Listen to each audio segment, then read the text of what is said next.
আজকের পর্ব শুরু হয় আরজের অস্থির খোঁজাখুঁজির মধ্য দিয়ে। অপর্ণাকে না পেয়ে সে রাস্তায় ঘুরছে। হঠাৎ এক মেয়েকে দেখে মনে হয় অপর্ণা। দৌড়ে গিয়ে দৌড়তেই বুঝে সে অন্য কেউ। আর্য হাত জোর করে ক্ষমা চায়। চোখে শুধু একটাই প্রশ্ন, কোথায় গেল অপর্ণা? প্লিজ ফিরে এসো।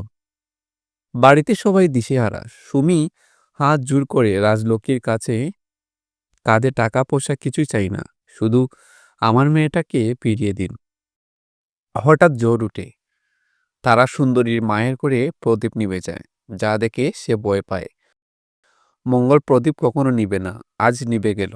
মানে কি আর কোনো আশা নেই? অন্যদিকে আর্য ভাঙ্গা মন নিয়ে বলে, দুবার ভালোবেসে মানুষ হারালাম কেন? পুলিশ জানায় সিসিটিভির বেশিরভাগ অংশ বেরি এরিয়া আর দুটো ক্যামেরা নষ্ট, এখনো কোনো ক্লু নেই। বাড়িতে তারা সুন্দরীর মাকে জিজ্ঞাসা করে অপর্ণার খবর। মা কেবল বললেন, জন্মমৃত্যু হিসেবে বিধাতা জন্মমৃত্যু হিসেবে বিধাতা ছাড়া কেউ বলতে পারে না। সুমি ভেঙে পড়ে।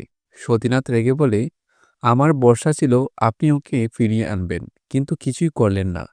আমার মেয়ের জীবন শেষ হয়ে গেল। রাগ এসে আর্যকে বাড়ি থেকে টেলে বের করে দেয়। সুমি থামাতে গেলেও কিছুই হয় না। আর বেতা আর অসহায়তার মাঝে আজকের পর্ব শেষ হয়। দেখা হবে আগামী পর্বের নতুন রহস্য নিয়ে।